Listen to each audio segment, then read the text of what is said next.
अस्सलामुअलैकुम वरहमतुल्लाहि वबरकातुह।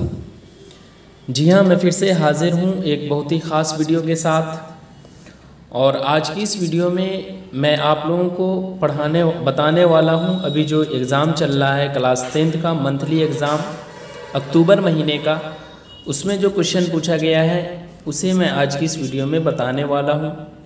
तो देखिए, सबसे पहले क्या लिखा गया है। सवाल नंबर 1 से 30 के 4 मुतबादिल हैं जिसमें से कोई एक सही है, यानी 4 ऑप्शन में से कोई एक सही है। आपके ज़रिए इंतखाब हुए जवाब को OMR शीट पर सिर्फ ब्लू या स्याह बॉल पेन से निशानदेही करें। और 30 सवालात दिया गया है जिसमें से सिर्फ आपको 25 सवालात का जवाब देना था। तो ये क्लास 10th दरख्शा हिस्सा 2 और कवायद से क्वेश्चन पूछा गया है इस क्वेश्चन में। तो देखिए, सबसे पहला क्वेश्चन क्या है। सबसे फर्स्ट क्वेश्चन है कि अफसाना कटी हुई शाख का किरदार कौन है। तो अफसाना कटी हुई शाख अफसाना कटी हुई शाख के जो मुसन्निफ है वो डॉक्टर कमर जहाँ है। यहाँ पर किरदार पूछा जा रहा है तो असद है, ऑप्शन सी। आगे है कमर जहाँ का ताल्लुक़ बिहार के किस ज़िला से है। तो कमर जहाँ, जी हाँ कमर जहाँ, तो इनका ताल्लुक़ समस्तीपुर से है। आशियाना क्या है। तो आशियाना एक अफसाना है जिसके मुसन्निफ निगार अज़ीम है, इसलिए इसका सही जवाब ऑप्शन बी है। आगे है निगार अज़ीम ने किस बादशाह की शायरी पर तनक़ीदी किताब लिखी है। निगार अज़ीम ने किस बादशाह की शायरी पर तनक़ीदी किताब लिखी है। तो निगार अज़ीम का आपको अफसाना आशियाना पढ़ना है। तो यहाँ पर जो पूछा गया है तो बहादुर शाह ज़फ़र की शायरी पर जो है वो निगार अज़ीम ने तनक़ीदी किताब लिखी है। कमर जहाँ का कौन सा अफसाना आपके नसाब में शामिल है। तो अभी जस्ट मैं आपको बताया हूँ, कटी हुई शाख। अजनबी चेहरे किसकी तसनीफ़ है। तो अजनबी चेहरे जो है वो किसकी तसनीफ़ है, कमर जहाँ की ही है। तो इसलिए इसका सही जवाब है ऑप्शन बी। सवाल नंबर 7, अफसाना आशियाना की किसकी तख्लीक है। तो अफसाना आशियाना जो है वो निगार अज़ीम की है। और सैयद मोहम्मद मोहसिन की क्या है, फ़िरार है। और उसी तरह कमर जहाँ का क्या है, तो कटी हुई शाख है। तो चलिए आगे देखिए सवाल नंबर 9। एक मिनट, चलिए सवाल नंबर 9 में है निगार अज़ीम ने PhD किस यूनिवर्सिटी से किया था। जवाहरलाल नेहरू यूनिवर्सिटी, नहीं। जामिया मिल्लिया, जी बिल्कुल यही है, ऑप्शन बी सही है। अदब की पहचान किस तरह का मजमून है। जी हाँ, अदब की पहचान जो है वो किस तरह का मजमून है यहाँ पर पूछा गया। इससे आपको पता चल गया कि ये एक मजमून है। तो ये जो है वो एक तनक़ीदी मजमून है, इसलिए इसका सही जवाब ऑप्शन बी।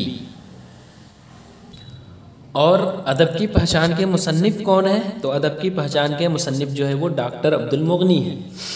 उर्दू तनक़ीद में अब्दुल मुग़नी का ख़ास मैदान क्या रहा। गालिब, इक़बाल, अमली तनक़ीद या क्या है, मुतनी तनक़ीद। तो इक़बाल है, ऑप्शन बी। गालिब ने उर्दू के अलावा किस ज़बान में शायरी की। तो ये क्लास 12th में भी पूछा जाता है, फ़ारसी में। आपसी तबादला ख़याल का मौसर ज़रिया क्या है। खुतूत, मज़ामीन, शायरी या फिर इंटरव्यू। तो आपसी तबादला ख़याल का मौसर ज़रिया क्या है, खुतूत ही है ना, ऑप्शन ए। चलिए आगे देखिए, आगे है ऊदे हिंदी क्या है। तो ऊदे हिंदी और उर्दू मुअल्ला, ये तो आप जानते ही होंगे, ये मिर्ज़ा गालिब के खुतूत का मजमुआ है। तो खुतूत का मजमुआ हुआ ऑप्शन सी।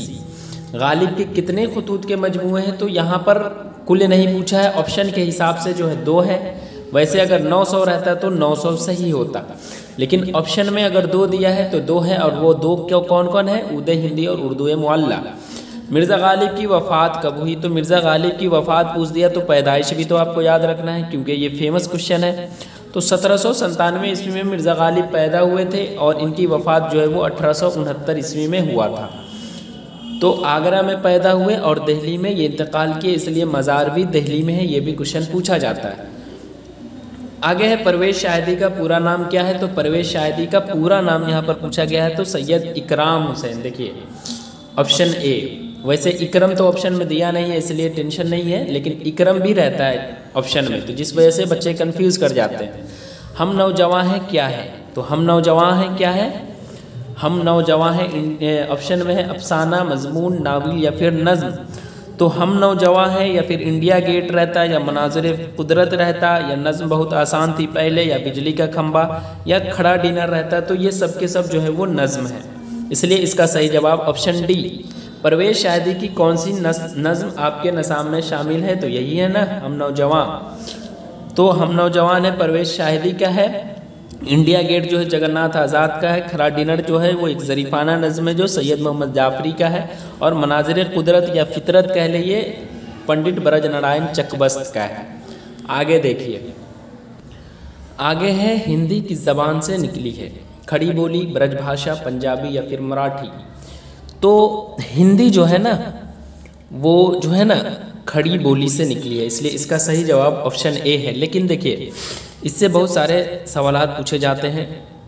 यहाँ पर पूछा गया है कि हिंदी जो है किस ज़बान से निकली है? तो हिंदी खड़ी बोली से निकली है, ठीक है। लेकिन अगर पूछ देता कि हिंदी किस ज़बान का लफ्ज़ है, तब आप फारसी ज़बान का लफ्ज़ है। उसी तरह अगर पूछ देता कि उर्दू के बारे में कि उर्दू और हिंदी में कैसा रिश्ता है आपस में, तो माँ जाई बहन का है। उसी तरह अगर पूछ दे कि उर्दू की माँ किसे कहा जाता है, तो यही खड़ी बोली को ही कहा जाता है। उसी तरह अगर पूछ दे कि क्या कहते हैं उर्दू जो है वो किस ज़बान से निकली है, तो खड़ी बोली से निकली है। या उसी तरह एक और क्वेश्चन पूछता है कि उर्दू का ताल्लुक़ जो है वो किस ख़ानदान अल्सना से है, तो उर्दू का ताल्लुक़ हिंद यूरोपी ख़ानदान अल्सना से। उसी तरह पूछ देगा कि तारीख़ी एतबार से उर्दू किस ज़बान का लफ्ज़ है, तो तारीख़ी एतबार से जो है वो तुर्की ज़बान का लफ्ज़ है। ये सब क्वेश्चन जो मैं अभी बोला हूँ ये आप कॉपी कलम लेकर लिख लें, क्योंकि ये क्वेश्चन हमेशा पूछा जाता है। आगे है सवाल नंबर 20, अफसाना सेकेंड हैंड का उर्दू तर्जमा किसने किया? देखिए ये क्वेश्चन जो है ना आपको जो रोशनी पढ़ना है, आपके निसाब में जो है ना रोशनी और दरख्शा दोनों पढ़ना है ना उर्दू 100 मार्क्स के लिए, तो ये रोशनी से पूछा गया है। तो अफसाना सेकेंड हैंड जिसके मुसन्निफ जो है वो वयकूम मोहम्मद बशीर है, जो मलयालम अफसाना है उसका उर्दू तर्जमा पूछा जा रहा है, तो वयकूम मोहम्मद बशीर। इसलिए इसका सही जवाब उर्दू तर्जमा, अच्छा मुसन्निफ तो है वो है वयकूम मोहम्मद बशीर, लेकिन उर्दू तर्जमा किसने किया ये पूछा जा रहा है यहाँ पर। तो सैयद मोहम्मद जाफ़री नहीं है, उसके बाद ज़ाहिदा ज़ैदी जिलानी बानो, मैं थोड़ा कंफ्यूज हूँ, लेकिन इसका सही जवाब जो है ना वो देखना पड़ेगा। इसका सही जवाब है जिलानी बानो, जी बिल्कुल, ऑप्शन सी। सेकेंड हैंड का उर्दू तर्जमा जो है वो जिलानी बानो ने ही किया है, लेकिन इसके मुसन्निफ जो है ना वो वयकूम मोहम्मद बशीर है, ये आप याद रखेंगे। गोपीनाथ क्या था? अखबार का मुदीर या फिर शायर या फिर अफसाना निगार या फिर मुअल्लिम? तो अखबार का मुदीर था। और ये क्वेश्चन कहाँ से लिया गया है? तो यही जो है मलयालम कहानी जो सेकेंड हैंड है जिसके मुसन्निफ वयकूम मोहम्मद बशीर है, यहीं से लिया गया है। अब देखिए कवायद से क्वेश्चन है, रहमत आलम में कवायद की कौन सी तरकीब है? तो देखिए मुरक्कब इज़ाफ़ी है, लेकिन क्यों है? देखिए मुरक्कब तौसीफ़ी भी बच्चे कहते हैं, चूँकि वो कन्फ्यूज़ हो जाते हैं। मुरक्कब तौसीफ़ी और मुरक्कब इज़ाफ़ी में कुछ ज़्यादा ही कन्फ्यूज़ बच्चे हो जाते हैं, जिस वजह से जो है ना वो कह देते हैं कि मुरक्कब तौसीफ़ी भी तो हो सकता है, लेकिन नहीं मुरक्कब इज़ाफ़ी है। लेकिन क्यों है? तो देखिए किसी लफ्ज़ के आखिर में, किसी लफ्ज़ के आखिरी हर्फ के नीचे जो है ना ज़ेर लगा दिया जाता है, जिस तरह से यहाँ पर रहमते में ज़ेर लगाया हुआ है ना, तो वही ज़ेर लगाकर उसके साथ कोई दूसरा लफ्ज़ जैसे ज़ेर लगा के आलम जोड़ दिया समझ रहे हैं ना, ज़ेर जोड़ दिया, दूसरा लफ्ज़ जोड़ दिया, तो उसे इज़ाफ़त कहते हैं। और इस तरह जो है ना जोड़े हुए लफ्ज़ को हम मुरक्कब इज़ाफ़ी कहते हैं। लिहाजा रहमत आलम कवायद की कौन सी तरकीब है इसमें? तो मुरक्कब इज़ाफ़ी है। और मुरक्कब तौसीफ़ी की भी मैं बात कर लूँ तो ऐसे मुरक्कब जो इस्म, सिफ़त और मौसूफ़ से मिलकर बनते हैं उन्हें जो है ना ग्रामर की ज़बान में मुरक्कब तौसीफ़ी कहते हैं। समझ रहे हैं? जैसे सुर्ख फूल, सियाह रात, लेकिन यहाँ पर ज़बर ज़ेर का यहाँ मसला है ना रहमत आलम में, तो किसी लफ्ज़ के आखिरी हर्फ के नीचे ज़ेर लगाकर उसके साथ कोई दूसरा लफ्ज़ जोड़ा जाता है तो उसे इज़ाफ़त कहते हैं। और इस तरह जोड़े हुए जो लफ्ज़ होते हैं उसे हम क्या कहते हैं? मुरक्कब इज़ाफ़ी कहते हैं। लिहाजा इसका सही जवाब ऑप्शन बी है। चलिए आगे देखिए सवाल नंबर 23, दर्जे झैल में इसमें मुसग्गर कौन है? मुसग्गर छोटा को कहते हैं, मुकब्बर बड़ा को कहते हैं। तो किताब, रिसाला और बाग जो है वो इसमें मुकब्बर है और किताबचा जो है वो इसमें मुसग्गर है। किताब पढ़ी गई, कौन सा फ़ेल है, फ़ेल मारूफ, फ़ेल मजहूल, फ़ेल नाक़िस या फिर फ़ेल नाम? तो फ़ेल मजहूल है। इसका सही जवाब जो है ना ऑप्शन बी है। चलिए आगे। वैसे अगर आपको फ़ेल मजहूल में भी डाउट हो तो ऐसा फ़ेल जिसका फ़ाइल मालूम न हो उसे हम क्या कहते हैं, फ़ेल मजहूल कहते हैं। और मजहूल का माना ही होता है ना नामालूम होता है, यानी जिसमें झोल झाल पाया जाता है ना उसे फ़ेल मजहूल कहते हैं। जैसे यहाँ पर है किताब पढ़ी गई या फिर नमाज पढ़ी जाती है, आम खाया गया, किताब लाई जाएगी। तो इसमें जो हमने कहा नमाज पढ़ी जाती है, तो इसमें क्या है, पढ़ी जाती है क्या है, ये तो फ़ेल मजहूल है। तो इसलिए इसका सही जवाब क्या है, ऑप्शन बी। आगे देखिए सवाल नंबर 25, दर्जे झैल में उर्फ की मिसाल कौन है। ये अलम की कुल 6 किस्में हैं, उसमें से ये क्वेश्चन पूछा गया है। तो जम्मन या मिट्ठू या कल्लू या फ़खरू या इद्दू या गुड्डू, ये सब क्या है, ये सब उर्फ़ी मिसाल है। आपका असल नाम कुछ और हो लेकिन आप गांव घर में मशहूर हो जाते हैं इस तरह के नाम से, इसे हम उर्फ़ कहते हैं। तो इसका सही जवाब ऑप्शन ए जम्मन है। आगे देखिए खार का हमसौत लफ्ज़ कौन है। तो खार हमसौत खार है, ऑप्शन ए। मैं दिल्ली जाऊंगा, गागेगी अगर रहता है तो फ़ेल मुस्तकबिल की पहचान है हूँ रहता है तो फ़ेल हाल की मिसाल है, थाते थी रहता है लास्ट में तो फ़ेल माजी की। तो यहाँ पर गागेगी है, लिहाजा इसका सही जवाब जो है वो ऑप्शन बी है। आगे देखिए जुमला मुकम्मल कीजिए, तुम क्या कर रही हो, ऑप्शन बी।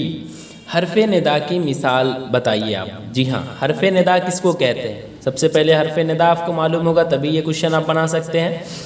तो हरफ़े निदा किसको कहते हैं, ऐसे हर्फ जो किसी इस्म को पुकारने के लिए इस्तेमाल होता है। जैसे लड़को, यहाँ पर ऑप्शन में है ना, लड़को पुकारने के लिए ही कहते हैं ना, इस्तेमाल करते हैं। या अरे भाई, तो ये सब क्या है, हरफ़े निदा की पहचान है। और तो और देखिए हरफ़े निदा के लास्ट में ये जो आप लड़कों के बाद देख रहे हैं वो हमेशा रहता है, तो ये इसकी अलग से पहचान है। आगे देखिए काशिफ़ ने ख़त लिखा, इसमें काशिफ़ क्या है। तो काम को हम फ़ेल कहते हैं, काम करने वाले को फ़ाइल कहते हैं, और जिस पर काम का असर पड़े उसे हम मफ़ऊल कहते हैं। तो ख़त पढ़ने का काम जो है वो कौन कर रहा है, काशिफ़ कर रहा है। तो काम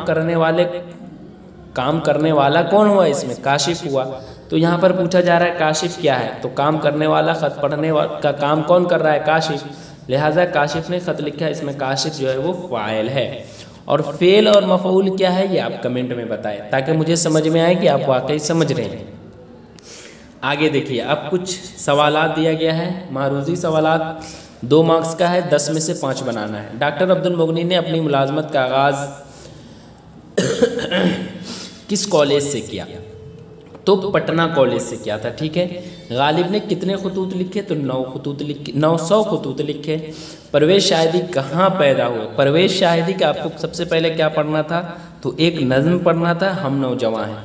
तो परवेज़ शाहिदी जो है वो कहाँ पैदा हुए, यहाँ पर कहाँ पैदा हुए, तो 1910 ईस्वी में जो है ना, ये पटना सिटी के एक मोहल्ला है लोधी कटरा, वहाँ पैदा हुए। नसाब में शामिल कोई 2 अफसाना लिखे। अफसाना तो आप में बहुत सारा है, भाभी जान, फिरार, कटी हुई शाख, आशियाना, जो आपको पसंद आए आप लिख लेंगे।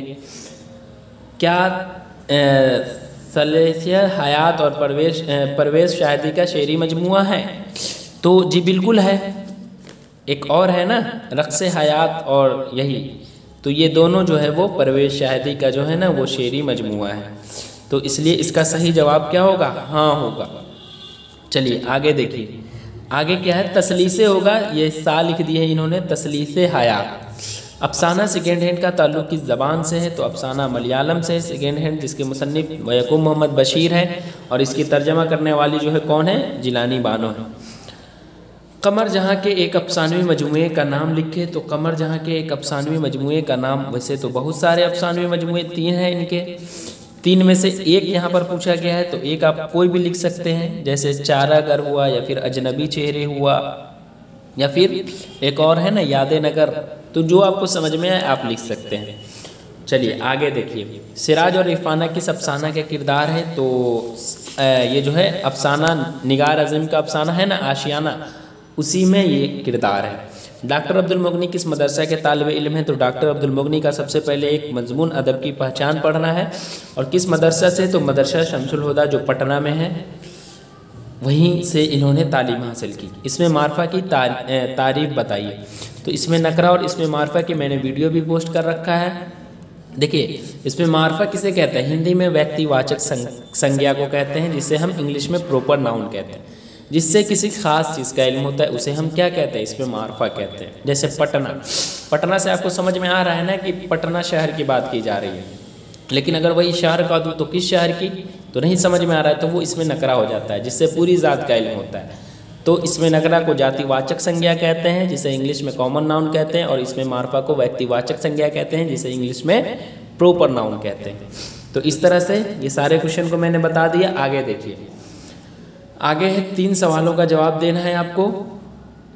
ये जो कुल क्वेश्चन दिया गया है ना, 1 2 3 4 5 में से 3, तो एक तो आप मजमून लिख लेंगे, ईद मुबारक या फुटबॉल या कंप्यूटर की अहमियत, तीनों की वीडियो मौजूद है डिस्क्रिप्शन में, आप चेक कर सकते हैं। वहाँ मैं लिंक डाल दूंगा ईद मुबारक का या फिर फुटबॉल का, आप वहाँ से देख लें। अपने वालिद को एक ख़त लिखे, ये भी मैं बता चुका हूँ, लिंक डिस्क्रिप्शन में दिया गया है ख़त का, वो आप देख लें। अफसाना आशियाना आपकी किताब तो आपके पास मौजूद है, वहाँ से आप देख लेंगे। गालिब के खुदूद की ज़बान, ये भी आप किताब से देख सकते हैं। मुखम्मस किसे कहते हैं? जी हाँ, ये चीज़ मैं आपको बता देता हूँ। मुखम्मस, ये जो है ना, मुखम्मस अरबी ज़बान का ये लफ्ज़ है, और इसका माना 5-5 के होता है, यानी हर बंद में 5 मिसरे हो। रुबाई किसे कहते हैं? जिसमें 4 मिसरे हो। तो इसी तरह मुखम्मस जिसमें 5 मिसरे हो, और मुसद्दस जिसमें 6 मिसरे हो, दोहा जिसमें 2 मिसरे हो। तो इस तरह से मुखम्मस जिसमें 5 मिसरे हो उसे हम क्या कहते हैं? मुखम्मस कहते हैं। और ये जो है अरबी ज़बान का लफ्ज़ है, बस हो गया। तो इस तरह से मैंने सारे सवालों को हल कर दिया है। उम्मीद है आप देख लिए होंगे। वीडियो कैसी लगी आप कमेंट में ज़रूर बताएं, और अगर आपको किसी सवाल में अभी भी डाउट है तो आप कमेंट कर सकते हैं, आपको जवाब बताया जाएगा।